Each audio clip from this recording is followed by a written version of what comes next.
വീണ്ടും വരുന്നവനായ യേശുക്രിസ്തുവിൻ്റെ നാമത്തിൽ ഏവർക്കും സ്നേഹവന്ദനം. ഈ പുതിയ ദിവസത്തിലെ നമ്മുടെ വായന ഭാഗം യെശയ്യാ പ്രവചനം 4 മുതൽ 6 വരെയുള്ള അധ്യായങ്ങളാണ്. ഇന്നത്തെ ചിന്തയ്ക്കായി ആമോസ് 8-ാം അധ്യായം 2-ാം വാക്യം. ആമോസേ, നീ എന്ത് കാണുന്നു എന്ന് അവൻ ചോദിച്ചതിന്, ഒരു കുട്ട പഴുത്ത പഴം എന്ന് ഞാൻ പറഞ്ഞു. തെക്കോവയിലെ ഇടയന്മാരിൽ ഒരുത്തനും പ്രവാചക ഗണത്തിൽ പ്രധാനിയുമായിരുന്നു ആമോസ്.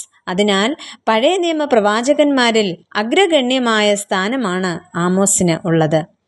ഭാരം ചുമക്കുന്നവൻ എന്നാണ് ആമോസ് എന്ന പേരിൻ്റെ അർത്ഥം. പ്രവാചകന്റെ ജന്മദേശം ബത്ലഹേമിൽ നിന്നും ഏകദേശം 8 കിലോമീറ്റർ തെക്ക് യഹൂദ മലനിരകളിൽപ്പെട്ട ഒരു പട്ടണമായ തെക്കോവ ആയിരുന്നു. മരുഭൂമിയുടെ അതിരിലുള്ള ഒരു രക്ഷാസങ്കേതമായിരുന്നു ഈ പട്ടണം.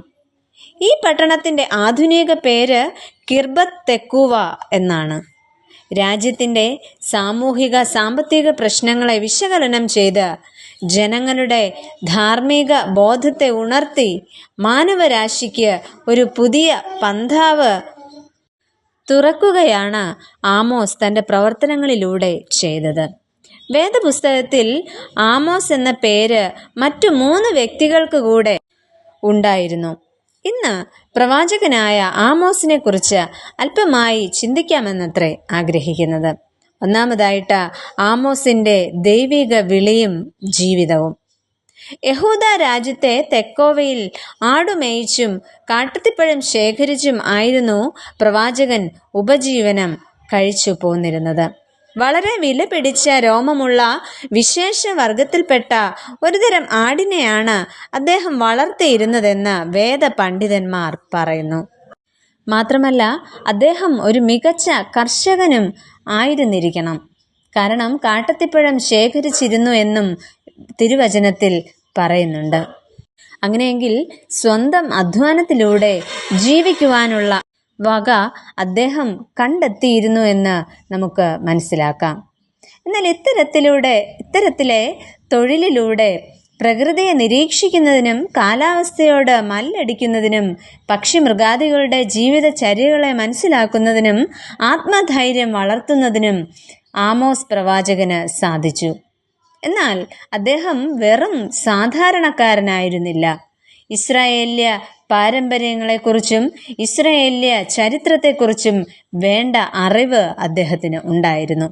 ഇതര രാജ്യങ്ങളിൽ അന്ന് നടന്ന സംഭവങ്ങളും അവയുടെ പൂർവ്വകാല ചരിത്രവും പ്രവാചകൻ മനസ്സിലാക്കിയിരുന്നു. ഇവിടെ 7-ാം അധ്യായം 15-ാം വാക്യത്തിൽ നമുക്ക് കാണാം, ഞാൻ ആടുകളെ നോക്കിക്കൊണ്ടിരിക്കുമ്പോൾ യഹോവ എന്നെ പിടിച്ചു.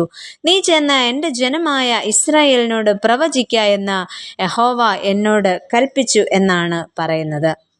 രണ്ടാമതായിട്ട് നമുക്ക് കാണുവാൻ സാധിക്കുന്നത് ആമോസിൻ്റെ ഉപദേശം ആണ്. അഖിലാണ്ടത്തിൻ്റെ ഓരോ ഘടകത്തിനും അതതിൻ്റെ പ്രവർത്തന ക്രമം യഹോവ നിശ്ചയിച്ചിരിക്കുന്നു എന്നും നിയമം ലംഘിച്ചാൽ ശിക്ഷ ദൈവം നൽകുമെന്നും പ്രവാചകൻ ഉപദേശിക്കുന്നു. മാത്രമല്ല,